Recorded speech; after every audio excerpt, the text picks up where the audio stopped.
Well, helly well, we are back. Kind of sounded like that seahorse from SpongeBob right there. That was a little interesting. The playthrough is among us. The Nocturnus is among us. Nightmares coming, all that good stuff. That's the Koopa. And today, we got another quest. This is 384 coming at ya. Quite the fun one. For first timers, it's going to be quite a bitch to do, so guide-wise, this is quite the helpful video.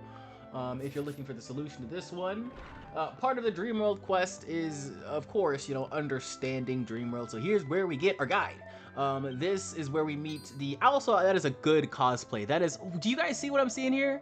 That's an anime character. That's, oh my goodness, that's Frian. Anyways, essentially, our guide here is the Madam. I believe for Madam L, it starts with something. Anyways, she has been fighting Nurgle. This is basically Nurgle. What the hell? Nocturnus. They're both ins. Those inners. Sorry, that was racist. Anyways, the fighter of dreams for everything pure and holy, and of course, this is gonna relate a lot to you Hollywood and LA-lites. This is like that old diva who runs like a theater group or a troupe, or is still in the entertainment industry in some way, even in her old age, is like still fighting for the dreams of people, because that's usually what women are fighting for when they're at that age and still in an entertainment industry that clearly hates them now that they are past their prime and whatnot. And that is what Madam is here. We are finding out where she is at the moment. So we have to go back to the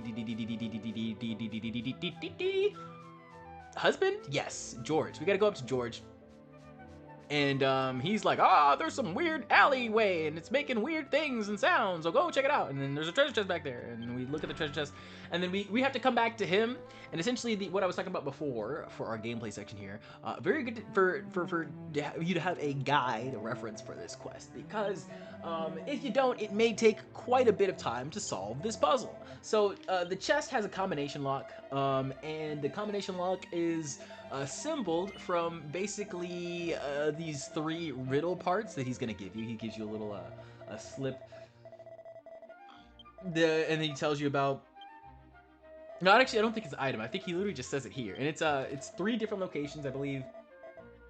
2 in the town and 1 in like the temple, like on the overworld, and Riverwheel Highway. And essentially, you have to create the code from what is described in the riddles. And it's a fun little thing or whatever, a nice little time waster to, go out and see what they're really talking about in the world. And it does relate to a little bit in the rest of the quest when we go over into a dungeon. It'll help you with that puzzle as well. But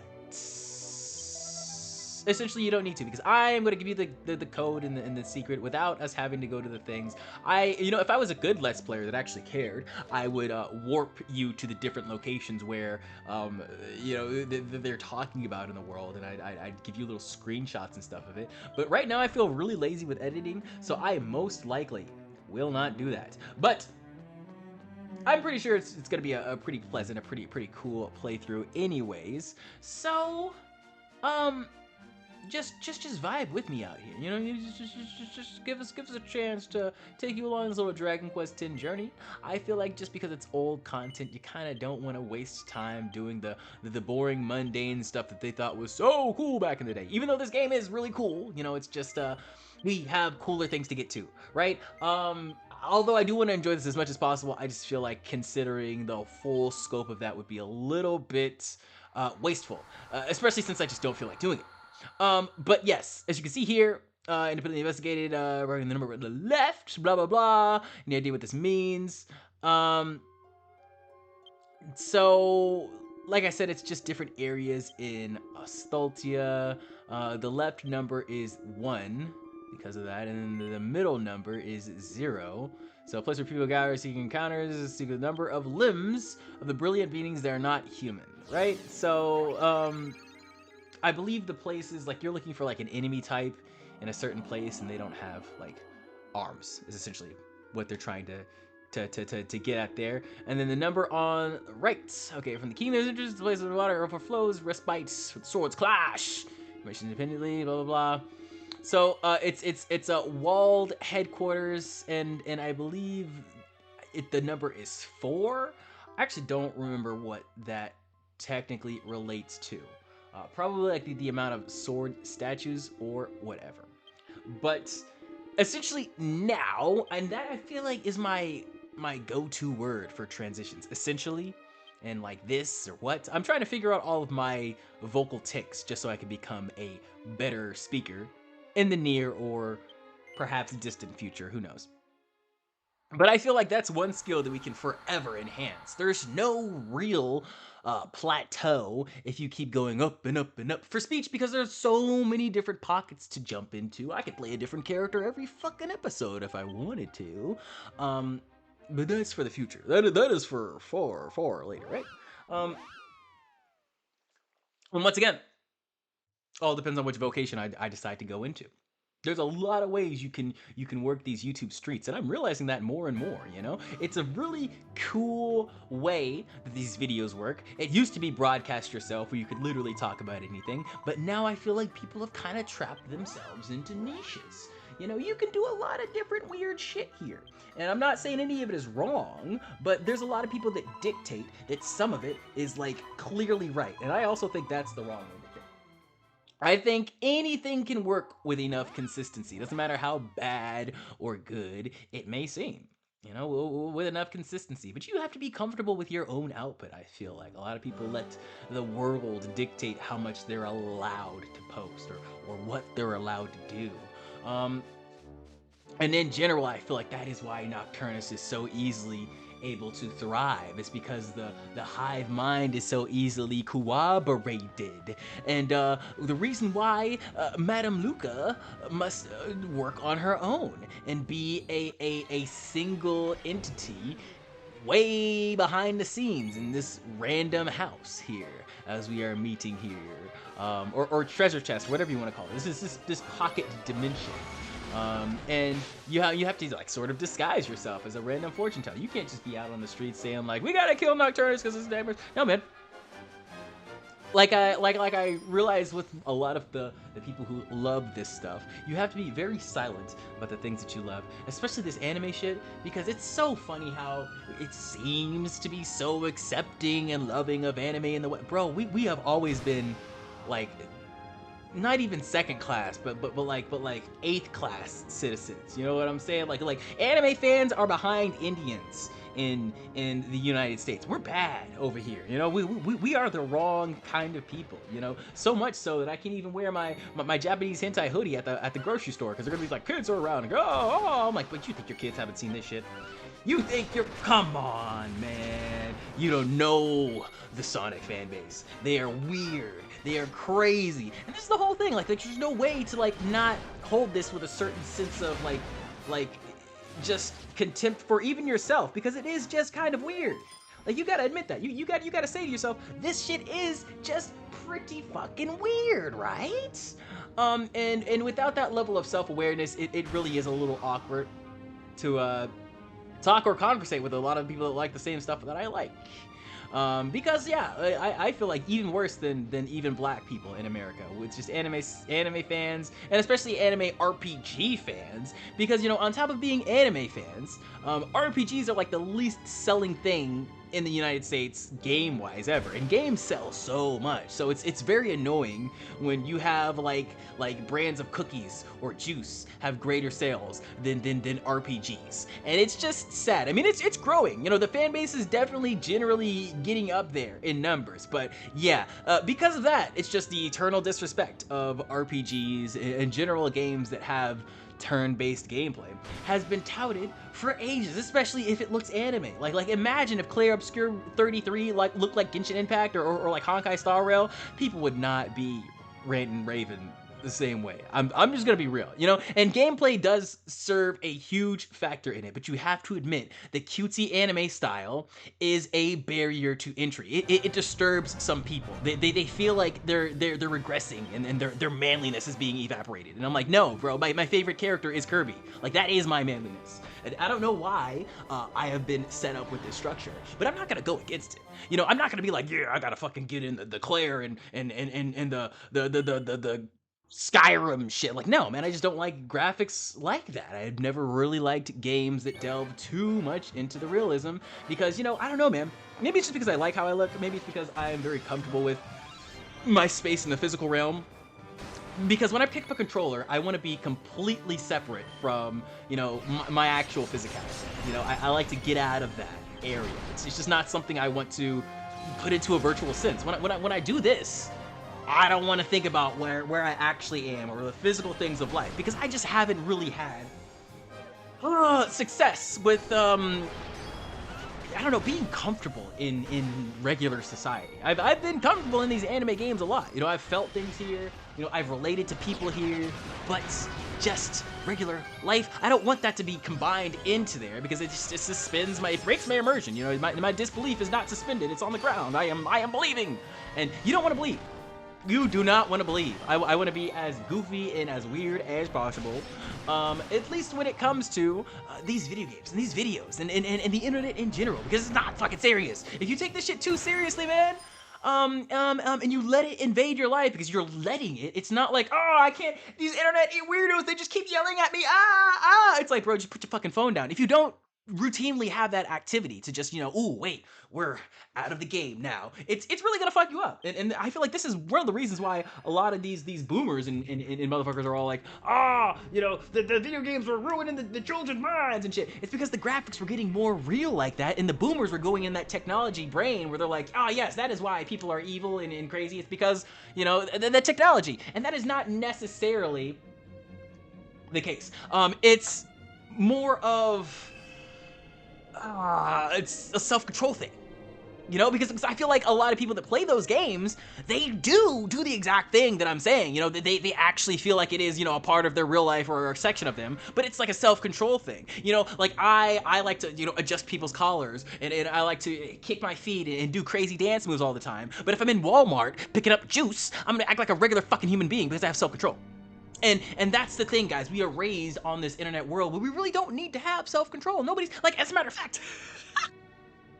of fact, every fucking app doesn't want you to have self-control. They want you to be on that shit 24/7, never doing fuck. And these developers put their hands off. They're like, hey man, it's not me. It's the AI. They programmed it, man. You know, so I don't even do the thing, man.